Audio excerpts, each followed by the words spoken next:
Hi, I'm Chris. And I'm Jeremy.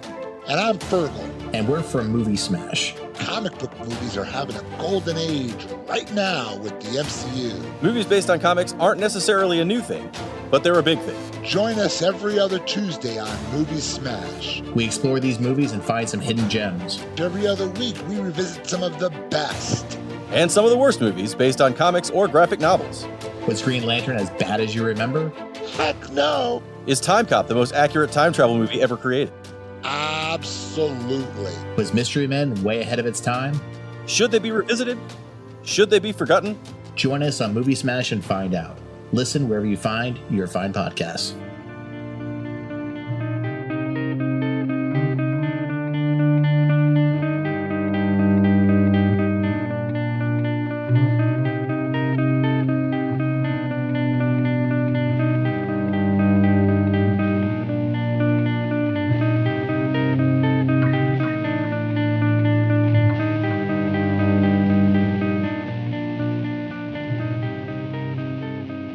Okay, everybody, welcome to the latest episode of All2-ReelToo. My name is Michael E. Cullen II, and with me, as always, is... That's me. Have a nice day, and Carter. Thank you. You're welcome. You have a nice day as well. Hey. Okay, and this has been All2-ReelToo. Oh, wait, no.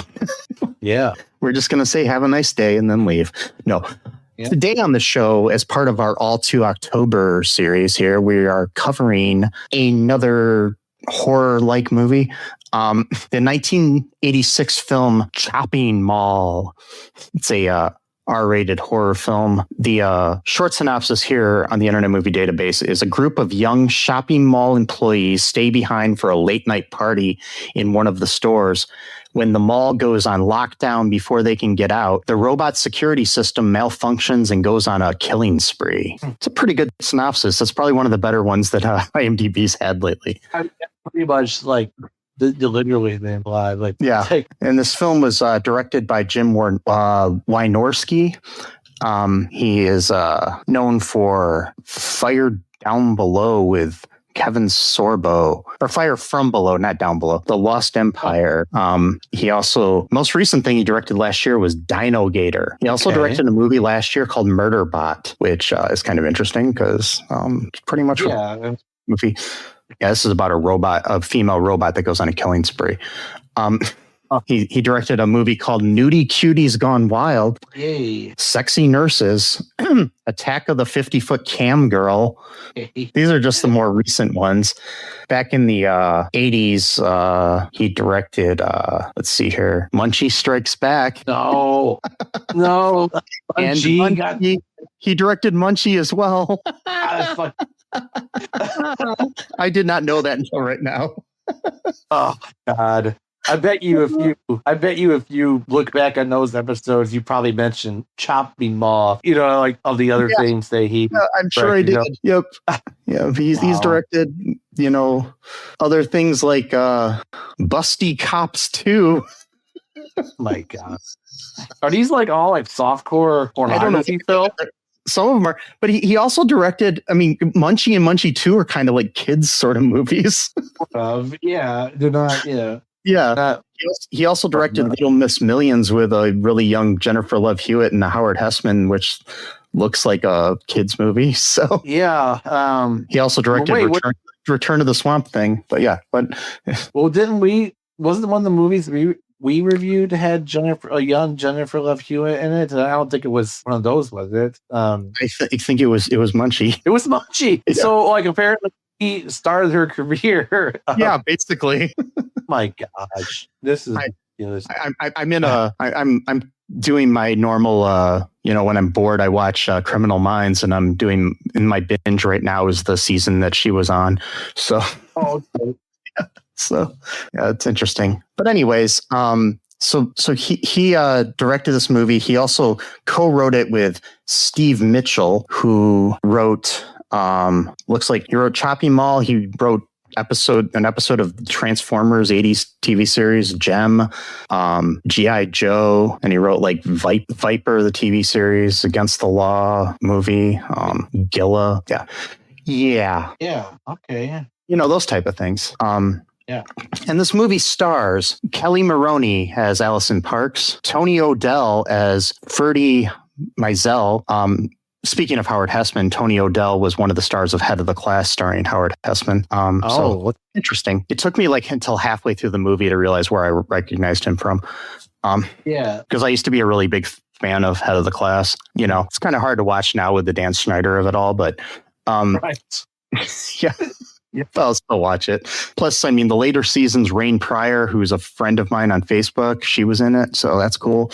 Who's the daughter of Richard Pryor.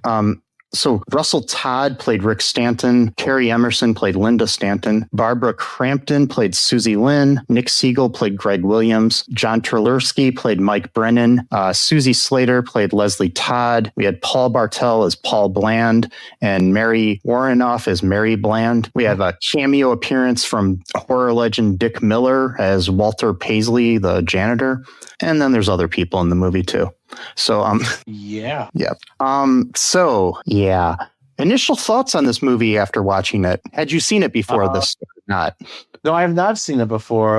It's always been on my list to watch. But I never got around to it. But it was okay. I mean, I liked it because it wasn't like super violent. I don't really like gore that much, so it was. I mean, it was super violent, but I mean, like it wasn't a whole lot of like it was like. I like movies like this where it's like a bottle episode where it takes place in the same location. Ball. Yeah. So, I thought that was kind of neat. I liked the cinematography. I thought it was a pretty decent movie directing wise. It was pretty cool. I mean, it's very 80s, very low budget, very cheesy.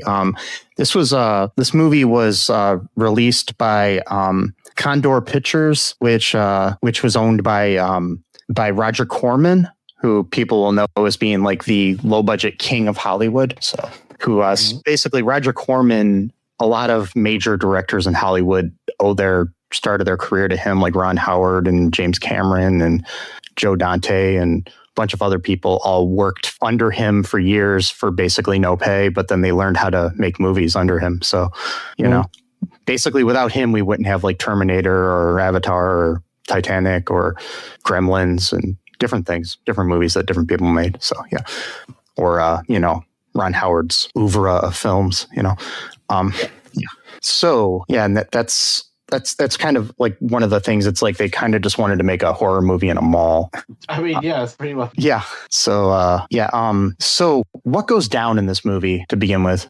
So we kind of begin with this guy's doing like a presentation on these robots called Protector, and he's just like talking about how, they won't kill anyone. They just tase you and they'll call the police to the intruder, etc. And he got these two people, I don't know their names, but I know from their faces, this guy and a woman. They played the parents of the guy from the Suicidal Tendencies song Institutionalized. Did they? Yeah. Pretty sure it's them. Especially the woman, because she's got a very distinct. The characters' names were Paul and Mary Bland because they were kind of bland people. Yeah, and they just basically took the actors' first names. Yeah, Paul Bartel, who played Paul Bland, he was in a lot of things. He was in, I think he was like a regular of different things, but he was like in The Usual Suspects and different things too. I wonder if he was in that. He was, but he worked with Roger Corman a lot. I'm wondering if he was the Suicidal Tendencies thing. Well, I know she was. I mean, I'm almost 100% sure that just because she's got a very like unique face, like especially the way she smirks and stuff as well. It's like no one else looks like her. Institutionalized. Yeah, that's the name of the song in the music video as well. Yeah, she was in it definitely. I don't think he was, but yeah, she was definitely in it. So yeah, that's cool. They're kind of like what's that? I said that's cool. Yeah, I mean, I don't know if she does other stuff or if that was just like if she's like a comedian or. She's an American actress and writer and figurative painter. Okay, well, that's cool. And so they're kind of just like making mock. And she worked with Andy Warhol. This woman sounds awesome. Sorry. I know, it's cool. Yeah. So they're like mocking this guy basically. I don't even know if been there watching this, like, you know what I mean, like a presentation. I just assumed they owned a store in the mall or something, would be. Yeah, okay, that could have been it. And so basically the mall buys these robots. They're called protectors. There's 3 of them. And it's so 80s too, because like even though like the technology is like very futuristic, they're also using like terms and concepts from the 80s. Like, oh, there's a patch that goes into the thing, and it goes to robots that could then call the police from the patch. Like nowadays, there'd be no need for that. You know what I mean? Like, I love it. Like, that's the thing I love too about stories that take place in the future, is because like on the one hand, like a lot of these stories do this. Like on the one hand, they're like envisioning like a future like that's like super more advanced, but they're also using like current reference points to make it make sense. But like that actually wouldn't be like how it would be in the future. You know what I mean? So like it's interesting. Like and so yeah, they buy these robots, like 3 of them.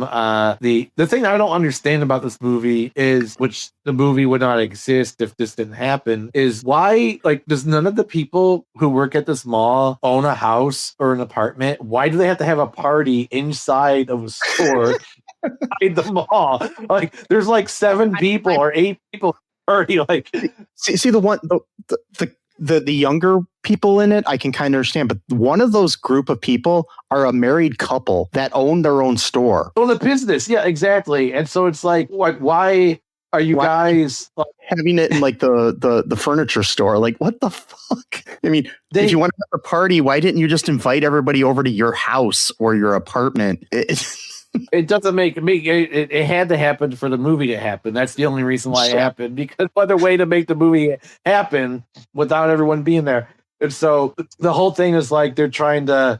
I guess like they know one of the guys is like related to the owner or something like that of the mall. Yeah. I don't know exactly. I think he's just the owner of the furniture store, not the whole mall.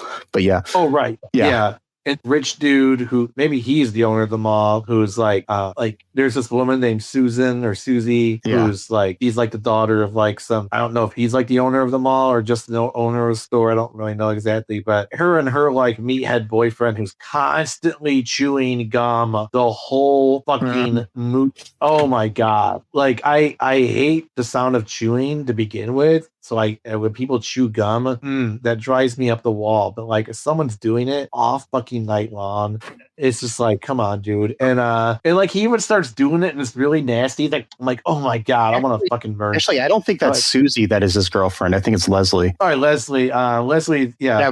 Suzee's one of the ones that last a little longer. So sorry. Yeah. Leslie, yeah, that's right, because he was saying something like, we're gonna go to, I'm taking her to Suzee's birthday party, right? So yeah. Okay, so Leslie, and they're like the hot couple, like they're like the like conventionally attractive because he's kind of like a bulky, muscly, not like muscly guy, but like a jock, bulky, basically, jockey kind of, and she's kind of the hot blonde. Excuse me. That's their dynamic, and like the married couple, they show up.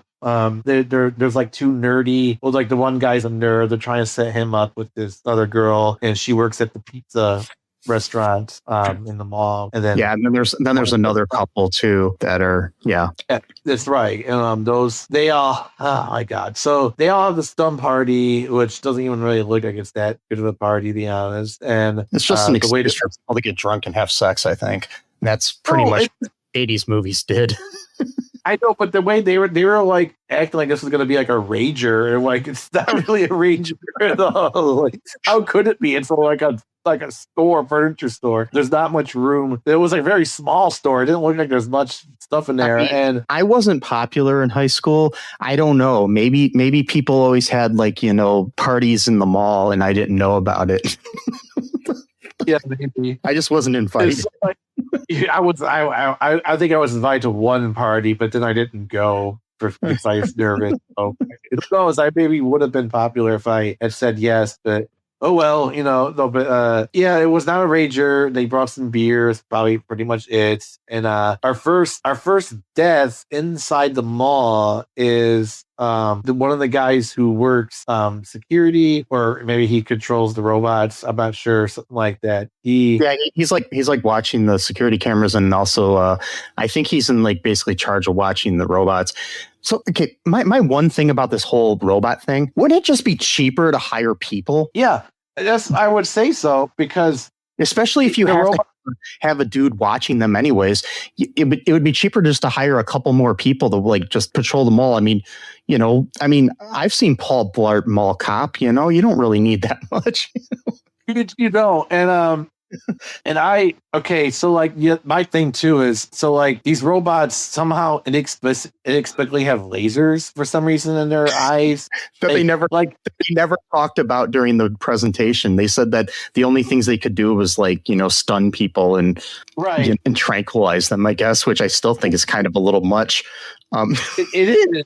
But where did they get the laser? Maybe from the lightning storm. Maybe it gave them lasers. I don't know. But like, so they got lasers because it's 80s. So of course they do. And next time that there's a lightning storm outside, I'm going to go outside and hopefully I'll get hit and then I'll have lasers. Yeah, I mean, it'd be cool. Or just work with robots. I don't know.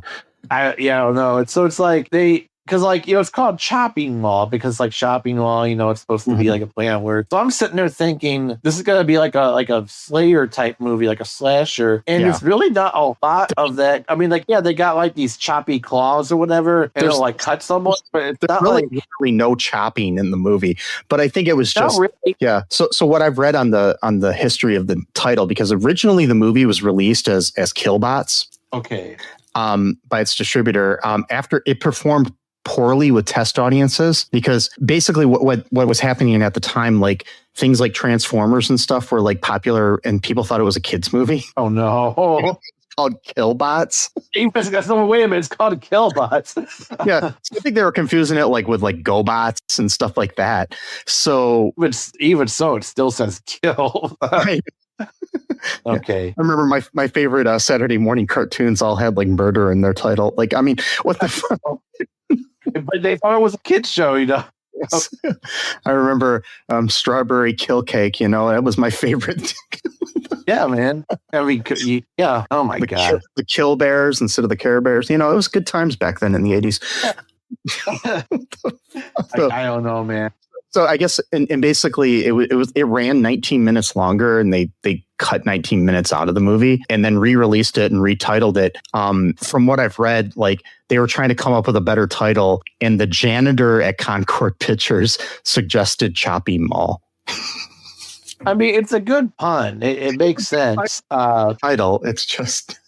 It's a very good time. I mean, think about it. If I'm scrolling through like Tubi or some shit like that, and if I saw a title that said Killbot versus Chopping Mall, I'm definitely going to go with Chopping more than Killbots. Like Killbots is kind of generic. Yeah, it's generic for a movie. So they did the right thing, but like, I mean, like they do like cut people and stuff, but it's not like they don't really show. Yeah, like this. Here, like the robots will kill you, but you can never like see, probably because they didn't really have the good graphics back then to make a robot look like a knife was stabbing someone or whatever. So there's always like from the back, like when they would kill someone, because they could then like apply fake blood and stuff like that. Yeah. And so never really got to see them actually like cut anyone. If anything, they killed the janitor with electricity. And another guy died, I think, from was he the first? No, it was the guy, and then like his partner, like his coworker, he came in, and then the robot must have hid the body, I guess, or something. I don't know. So that's what I was trying to figure. Never like explain that either. The robot. The thing too is the first guy has to be killed because he's looking at porn that he had hidden inside of a like manual or something. Right. So he for watching porn, and then like his partner, his coworker comes in, he makes some excuse about pigging out at the dinner for his lunch break or whatever because it was like all you could eat, so that therefore made it okay to like show up to work a half hour late.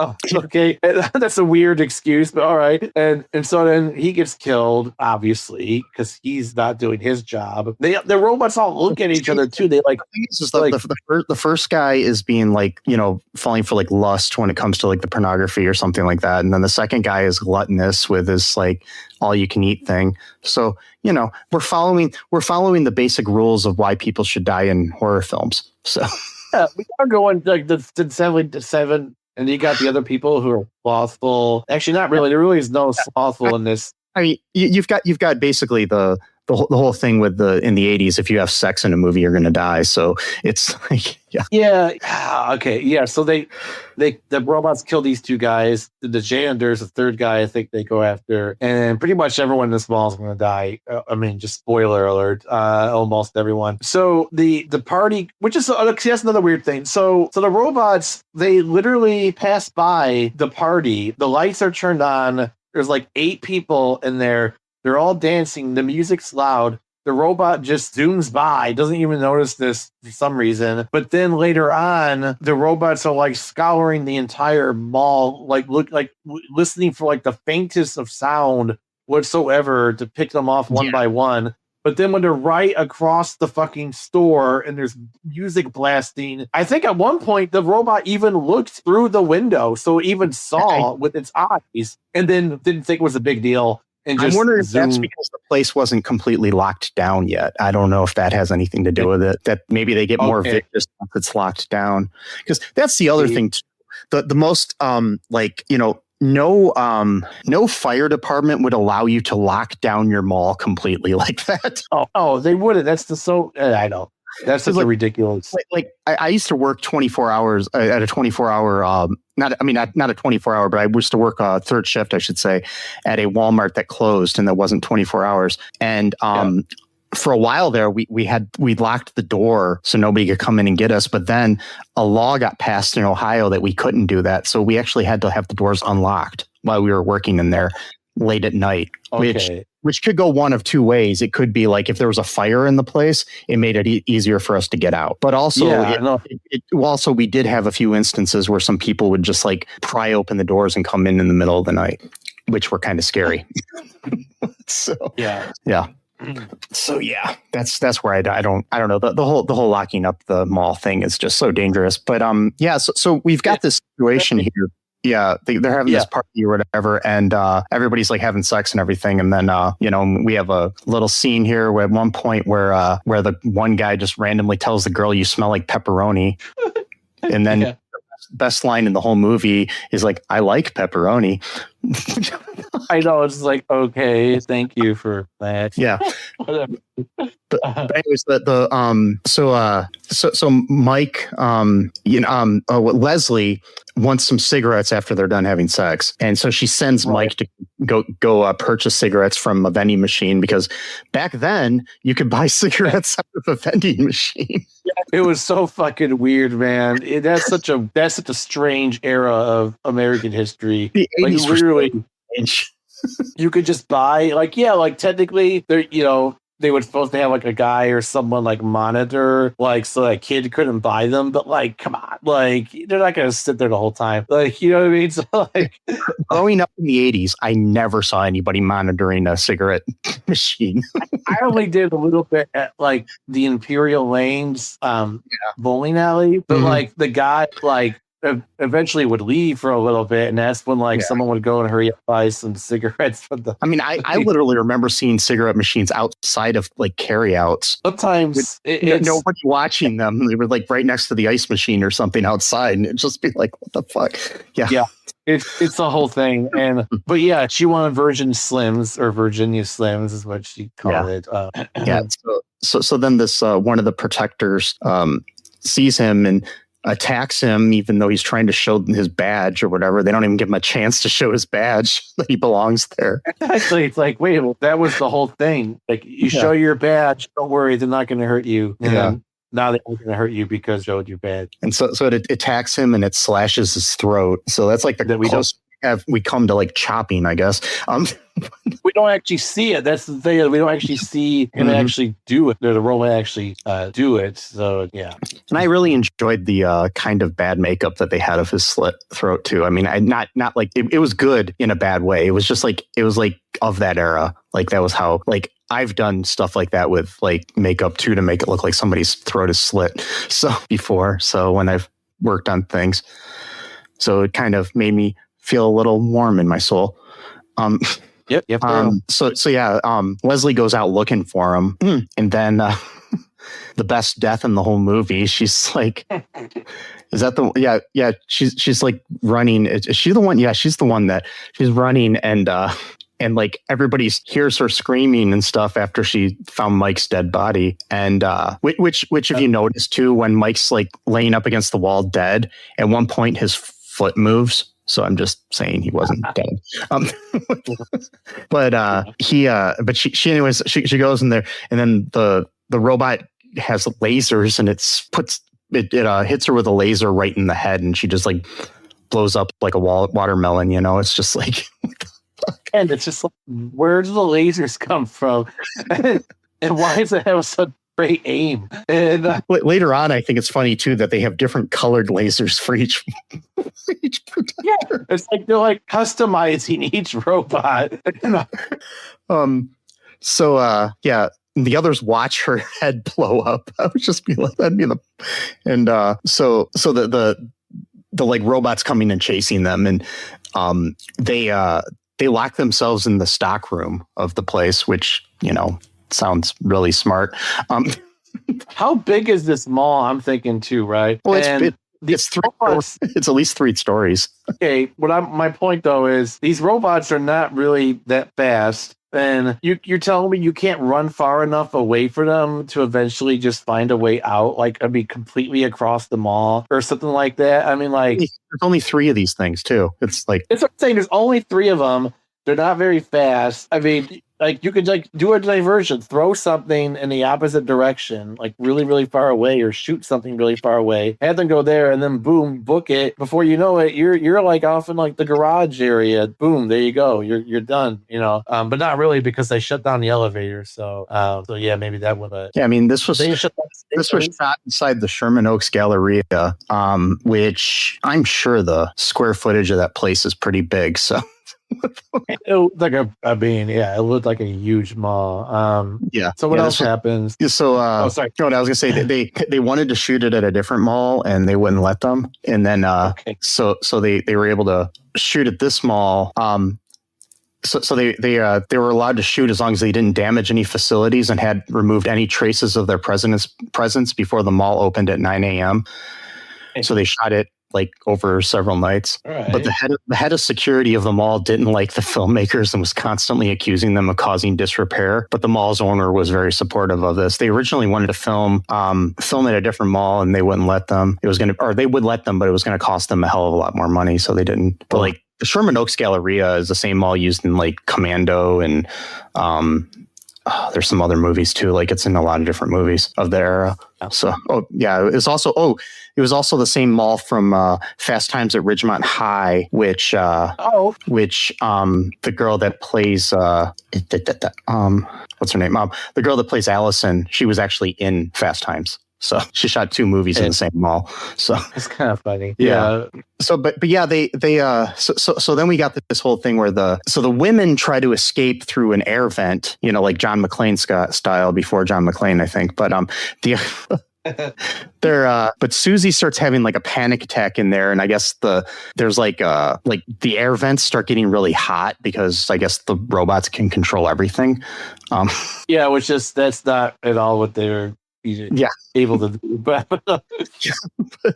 so while that's happening, the men go off and they break into a sporting goods store and find some firearms and stuff like that. And but the women, after Suzee has her panic attack, they go into an automotive shop and start getting gasoline and flares and shit like that. Actually, one flare that Allison puts between her breasts. So why? And so like a secret. And not just there was a whole bucket of flares. Why did she just take one? And like hide it. Like what was her plan? Like yeah. So the robots don't see that you have it.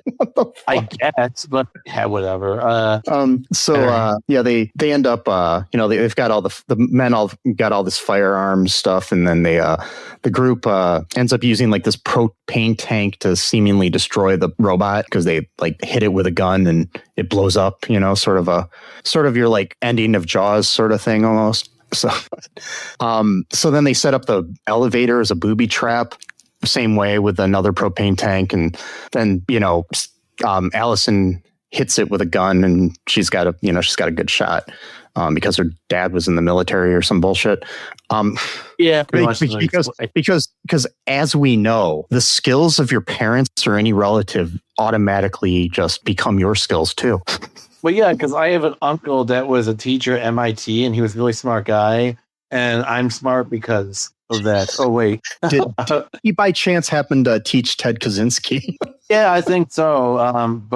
But retiring, dying before he started school there. The ghost of him. But before he didn't go to that school too. But anyways, that's he grabbed because Ted Kaczynski went to the University of Michigan.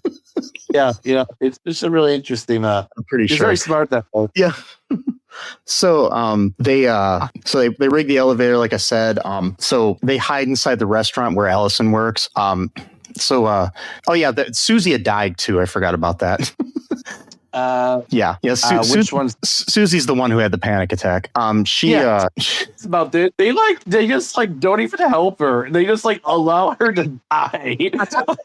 So she gets hit in the leg, and then somehow because her one leg is shot, she forgets that she has other extremities that could help her move. You're right. And so she's screaming to help her, and they're just like watching. Like they honestly they could have gotten her because it was like 30 seconds of and they're just like acting like do anything. Like and the robot sets her on fire so she can burn to death in excruciating pain. They're like, oh, there's nothing we can do.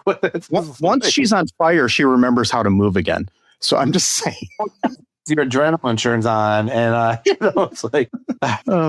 So they, what happens next? They got so Suzee. Oh yeah, Greg is like pissed because Suzee was his girl, and he basically gets pissed off at the other girls about leaving the air ducts, and and he's in this rage or whatever, and starts pulling his gun on Ferdy for some reason. What the fuck kind of name Ferdy, by the way?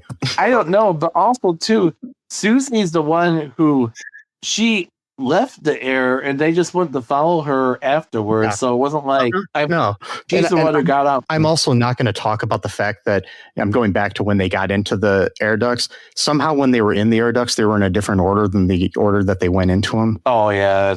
I don't know how they rearranged themselves in those small air ducts, but that's just, whatever.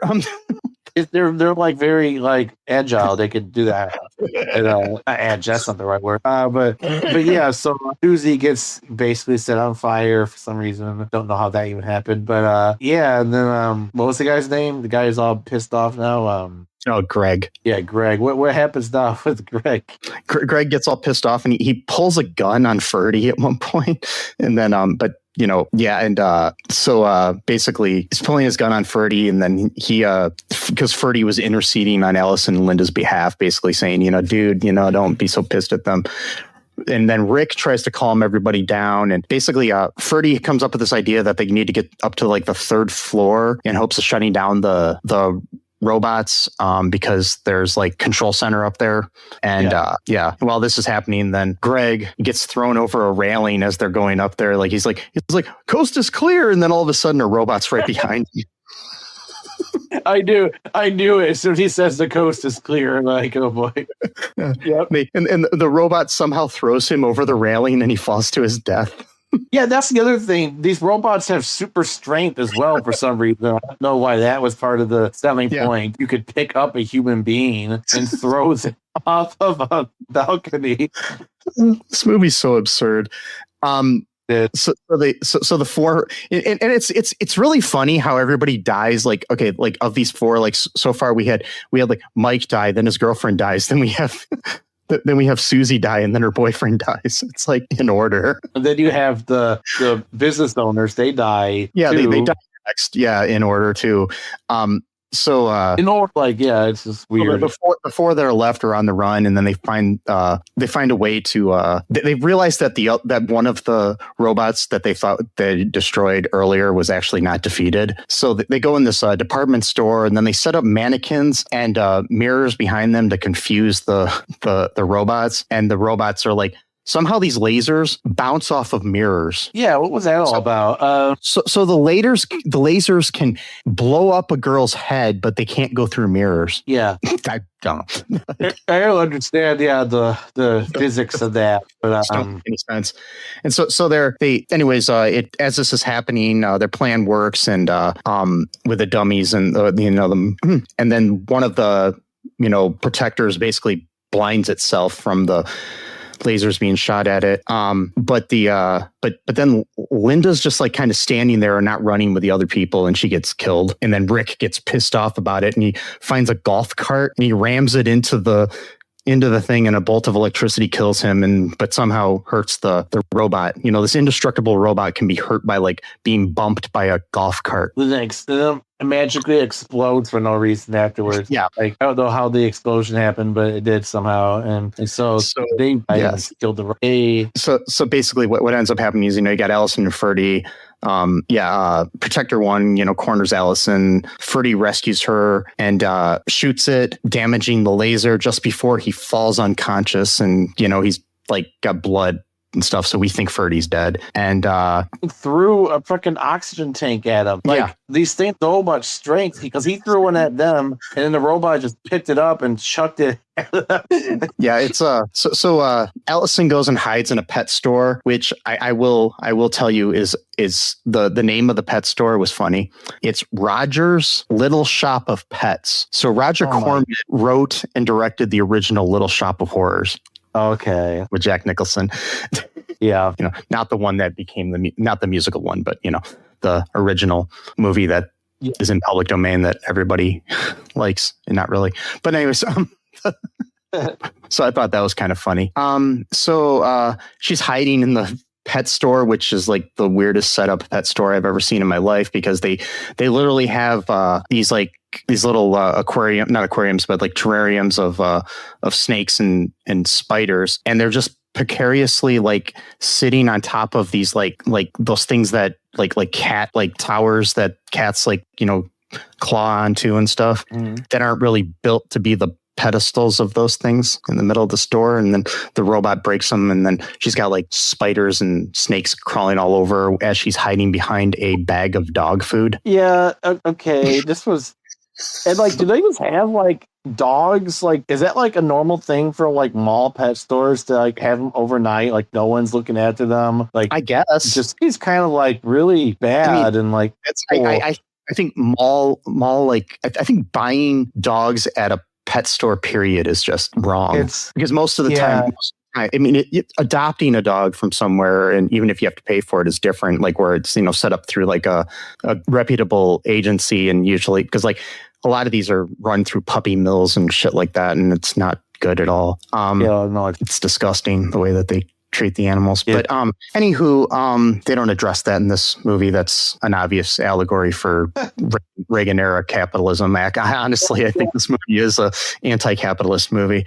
So really weird way. Yeah. But I think it's funny that she's just hiding behind a bag of dog food. It's just like, yeah, I know. It's like these things, like it's like they can see stuff really far away, but then at the same time, like when it's convenient, they can't see someone hiding behind a bag of dog food. It's like, okay, so they don't have like infrared vision or whatever. I would say this though, man. That poof, man. I don't know if that was real or if it was like staged, but like that actress, like if a snake and spiders really were crawling on her, those were real. They looked real to me. And she was just able to just do that. Like, man, that's like mad props. They were real up until the point where she knocked them off of her, because then I realized they were different types of spiders, and they looked plastic. And that is it takes some balls. Yeah. I would not be able to do that for a movie at all. I mean, it's like the worst part of like, I mean, I didn't watch much of it, but like Fear Factor, anytime that they had bugs involved in any of those type of things, I was like creeped out. So yeah. So anyways, Allison escapes from the pet store and goes over to this paint shop and gets really smart, and she's like pouring a lot of paint, which is slippery, on the ground, and then also like a bunch of chemicals like paint thinner and shit like that that's flammable. And then she lures the robot into that. It gets stuck, unable to move because of the spilled paint, and then she tosses the flare into the store, igniting the chemicals and destroying the robot. And then daylight's appearing through the skylight of the mall, and as she's about to leave the store, she realizes that Ferdy's awake, and he's got a roll of toilet paper on his head. Somehow he found it, I guess, and our two teenagers that didn't have sex survived. Exactly. See, they're the ones that didn't do it. They almost did, but then they couldn't. So there you go. What a weird movie. I mean, it was good, but it was just very bizarre in a lot of ways. And I really like that it doesn't overstay its welcome. It's short, so. Or that was, like you said, the first version was 19 minutes longer. I could see that really dragging on. And the violence again, like, I mean, except for when Suzee got her head blown off, but like the violence other than that was pretty, I would say pretty mild by our standards of, watching shit from our age. So maybe back then it was seen as like really violent, but like with the special effects being the way they were, it's hard to take it too seriously. Like the electrocution, for example, the lightning and shit like that. So obviously big, like when they both killed the custodian dude, and also when they killed what was the guy's name? The business owner, him. Whatever his name was. Whatever it was, when he got zapped too. It just looked so unbelievably fake, So do you want to hear some trivia? Yeah, sure. So the first thing I just wanted to share is some kind of creepy trivia. In a weird way. So Wynorski, the director and writer, says that Kelli Maroney, who is the lead of the movie, was cast because, this is his quote, "I had seen Kelli in a couple of things and I wanted to date her, so I figured the one way to make that happen was to put her in a movie." Wow, that's wild. Yeah. That's like literally admitting to nepotism, like right there. Not even nepotism, that's just creep. That's like trying to get somebody to date you. Nepotism would be like if he hired his sister or friend or something. Right, That's right. Because this is like preemptively trying to do nepotism, but like reverse, like hear it. Yeah. So, somebody else was originally cast in the, Dana Kimmel was originally cast in the role, but she didn't want to be in the movie because she didn't want to do anything that had anything to do with like sexual things. So because back this where like nudity is like almost a requirement for like even though Ellison never like shows her boobs or anything. So but some of the other characters did some kind of nudity going on. So so this is Wynorski says that Roger Corman took him out to lunch before making the film. He brought a yellow pad. After lunch, he said here's what you got to do. And he gave me a film school in an hour. Everything I learned in film school didn't count, but what he said made a lot of sense. And I still have that yellow pad and I live by it. I now have memorized the many do's and don'ts of filmmaking. Okay. Kelli Maroney did most of her own stunts. It's cool. It was shot in 22 days. Yeah, that tracks. I was actually surprised that it took that many days. I guess so. Because the output, it just seems like that probably could have been shot in a couple weekends. I would say so too. Maybe like a week tops. But maybe they wanted to just be bad, as good as it could be or something like that. But that's still a pretty short turnaround for a movie. So, and this was produced by Julie Corman, who is, I believe, she was, at the time she was married to Roger Corman. She was one of the producers of the film. Steve Mitchell says that they wrote up the story in 24 hours and sent it to Julie Corman. Then they got their approval within a week, despite a lack of a script. And then the script took about 4 or 5 weeks to write. Okay. In an October 1985, Concord Pictures issued a press release stating that Major League Baseball pitcher Brett Saberhagen would appear in the film, but he doesn't. Wow. Why did they even say that? I don't know. Maybe he was supposed to, and he didn't. Oh, okay. Yeah. Maybe they cut him from the roster, if you will. He got chopped up. He was throwing a chopper ball and he got cut from the film roster. Get it? Because he's a baseball player. Get it? Roster. The body count for the movie was 9. So how many people died? For like a horror movie. No. That's not too bad. On the scale of 1 to 5 scares, what would you give this? Oh, almost nothing. It was not scary at all. Instead of stars, how many scares? That's what I'm going with. I would say at most maybe like 1.5 scares out of 5. Yeah. But if I was a kid watching this, like 12, 13, probably 3, maybe. Especially if I give this movie 4. Okay. Because I think it's cheesy as fuck and I love it. But Oh, you mean scares as in like, oh, never mind. I took you literally. I thought Like- you meant as in like whether or not it scared me. Yeah. Okay, never mind. So no, I would now say it's probably like a 3 out of 5. That's what I would call it. Yeah. I'm just going with 4 because I'm in a good mood. So Yeah, The, it's a decent movie. I would watch it again. I think it's fine. It's got that cool 80s vibe to it. Doesn't really take itself too seriously. I could see myself watching this on my own. I wonder if this like influenced Stranger Things in that season that they had like stuff in the mall at all. Yeah, well, because it heavily draws on 80s stuff. Yeah, I could see myself watching this on its own, like not just to review for the podcast. Like, maybe get snacks, maybe like maybe like kind of like midnight-ish, like a late night. I could see myself just kind of enjoying it. It's a lot better than some of the other movies I've seen like in this genre. So it's definitely a lot better than a lot that we've covered. I'd say about 3 out of 5. And so, folks, I hope you enjoyed this episode. If you could go to all2ReelToo.com and check out the website and all of our links there to our social media, all the places you can listen to the show and subscribe, places where you can give us like a 5-star review and a little comment or whatever. Just do that if you can, or I'll send some protector robots after you. And yep, I will. No, joking. No, not really. Don't be scared. They won't chop you. They'll just shoot you with like weird lasers. Colors. Yeah, multicolored lasers. Yes.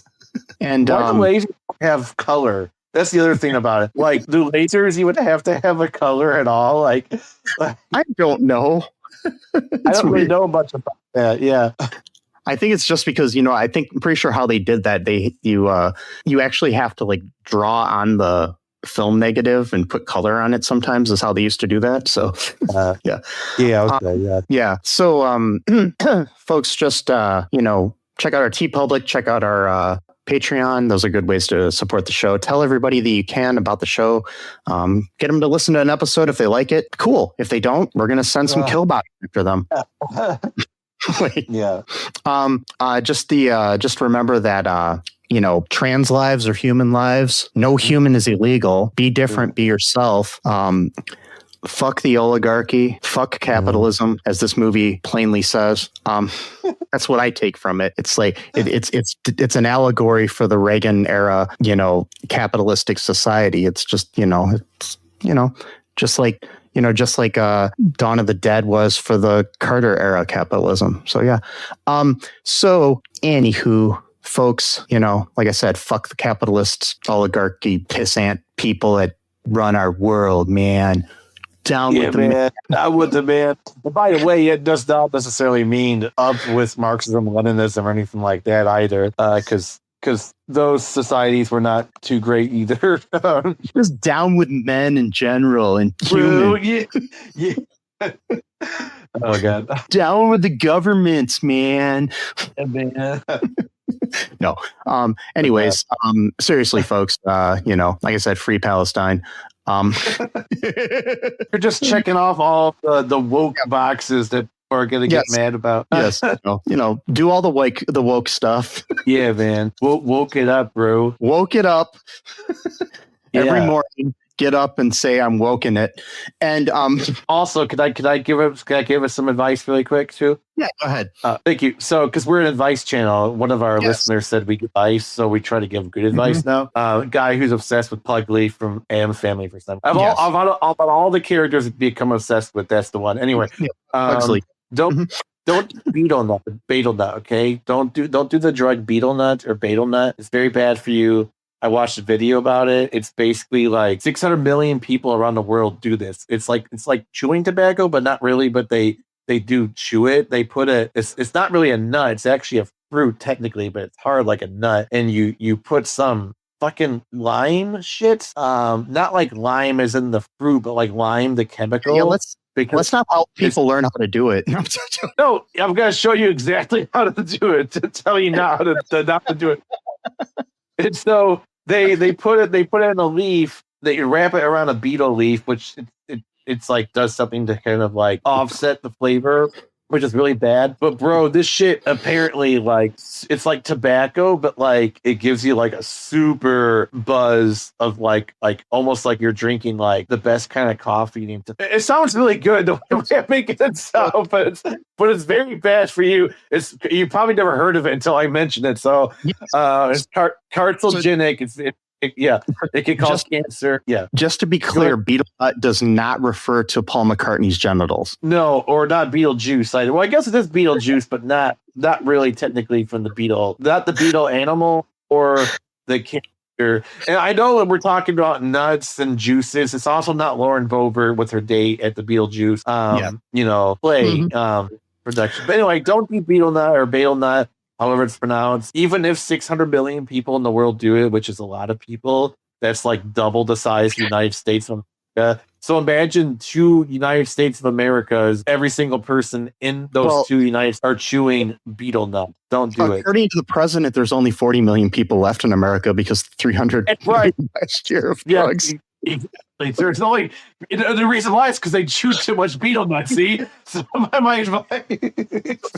so just so we're clear, drugs are bad. Okay. Anyways, so well, some drugs are okay. Yeah, I mean, within reason. Anyway, so so folks, just remember all that, and just remember that I love you. I like pepperoni. I love pepperoni. It's good shit. Me too. It's my favorite topping on pizza. Yeah, turkey pepperonis is amazing. Yes. I just had some of that the other day. Anywho, Sesame loves you. And until next time, bye-bye. Thanks for listening to All2-ReelToo podcast, a Cullen Park production. Produced and edited by Michael E. Cullen II. Music by Matthew Hawes. Subscribe and share the show. Visit us at cullenpark.com.